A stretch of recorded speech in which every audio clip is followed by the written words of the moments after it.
Have you ever wished you could just step through a door and be somewhere else entirely? You know, skip the traffic, skip the flight, and just appear on a tropical beach?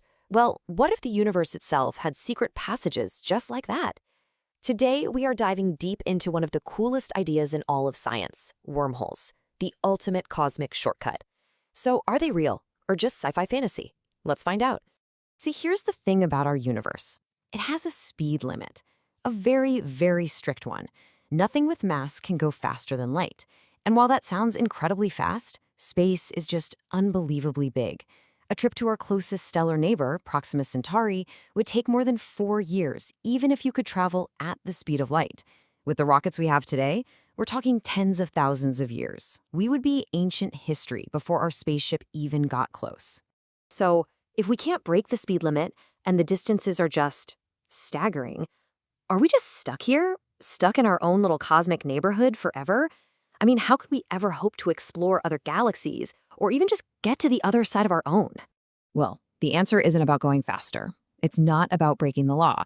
It's about being smarter than the law. It's about finding a cheat code, a way to cheat distance itself. Okay, so how does this cosmic cheat code actually work? Well, the core idea behind a wormhole is actually brilliantly simple.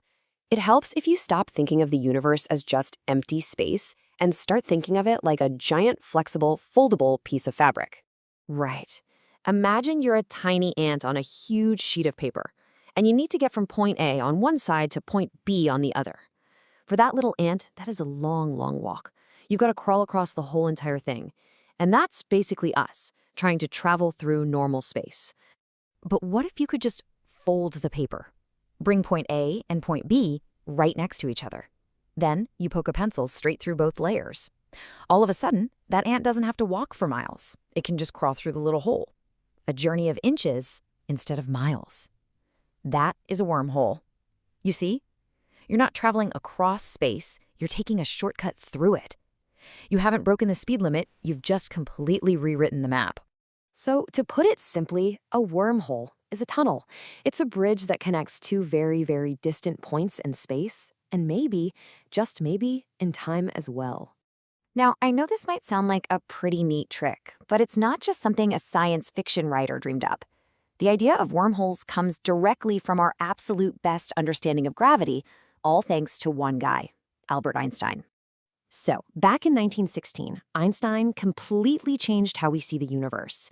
He told us that space and time aren't separate things. They're woven together into this single fabric called spacetime. And big things, like stars and planets, they literally bend and warp this fabric. That bending, that's what we feel as gravity. Well, by 1935, Einstein and his colleague Nathan Rosen took a closer look at the math and realized it allowed for something absolutely incredible: bridges through that fabric. The very first version of this, what we now call an Einstein-Rosen Bridge, was theorized to connect a black hole, which is basically a one-way street where you can only go in, with its theoretical opposite, a white hole, a place where things can only come out. Think of it like a cosmic entrance ramp and a cosmic exit ramp. But of course, there was a catch, a really big one. These bridges were incredibly, ridiculously unstable. The very moment anything tried to go through one, the whole thing would just pinch itself shut. It would collapse instantly, trapping you forever. So, not exactly the reliable cosmic subway we were hoping for. Okay, so Einstein's original idea was pretty much a dead end, right? But what if we could find a way to build a stable one? What could we actually do with a wormhole? And this is where things get really fun, where science fiction dreams and real scientific possibilities start to blur together. Let's just think about it in everyday terms for a second. It's kind of like the doors in Monsters, Inc., right? You open a regular-looking door, and suddenly you're in a room that's miles and miles away. Or think of an elevator. You step in, the doors close, a moment passes, and when they open again, you're on a completely different floor, in a totally different place. Imagine the back of your refrigerator open directly into the dairy aisle at the grocery store. That is the kind of game-changing convenience we are talking about, just, on a cosmic scale. And the possibilities get even wilder from there. Physicists have actually imagined all different flavors of wormholes.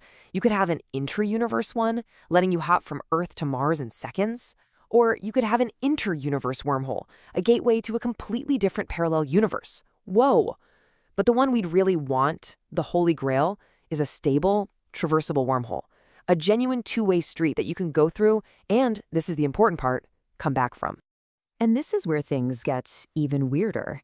If you can bend space and create these shortcuts, can you also bend time? Believe it or not, the math says maybe. But this opens up a huge can of worms. We're talking paradoxes. What if you go back in time and accidentally prevent your own parents from meeting? The great physicist Stephen Hawking actually proposed something he called the chronology protection conjecture. And it's basically the idea that the universe has its own built-in safety features to prevent that kind of chaos from happening. Okay, so we're talking interstellar travel, maybe even time travel. If wormholes are so amazing, why aren't we using them? Well, it turns out that dreaming them up with math is one thing.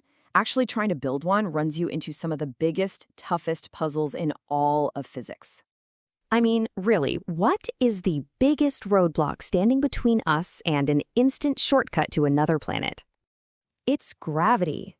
The exact same force that makes wormholes possible in the first place is also their greatest enemy. The universe just does not like having holes poked in its fabric. The second you try to create a tunnel in spacetime, gravity's natural tendency is to slam it shut with incredible violence. Your shortcut would instantly become two separate black holes. So how in the world do you solve an impossible gravity problem? Well, you need impossible matter. The only solution anyone's come up with is something straight out of Star Trek.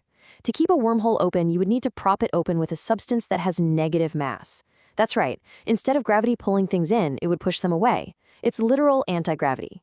Physicists call this stuff exotic matter, and let me be perfectly clear, we have never seen it. We have absolutely no idea if it even exists, and we certainly don't know how to make it. Okay, so building one seems pretty much impossible right now. But could they exist naturally?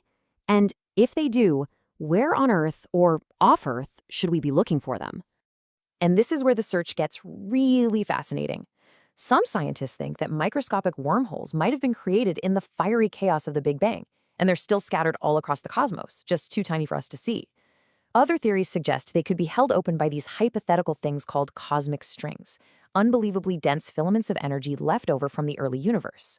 Or, and this one is my favorite, what if those supermassive black holes we see at the heart of every single galaxy, what if they aren't just cosmic drains? What if they're actually the mouths of giant ancient wormholes? For right now, today, we can't point a telescope at a wormhole and say, there it is. They remain one of physics' most beautiful and tantalizing ideas. They work perfectly in the equations of general relativity, but so far, they're ghosts in the real universe. And that leaves us with one last awe-inspiring thought to ponder.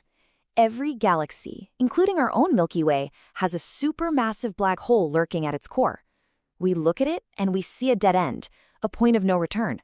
But what if we're wrong? What if it's not an end at all, but a beginning? What if it's a gateway and a vast cosmic transportation system, just waiting for us to figure out how to open the door?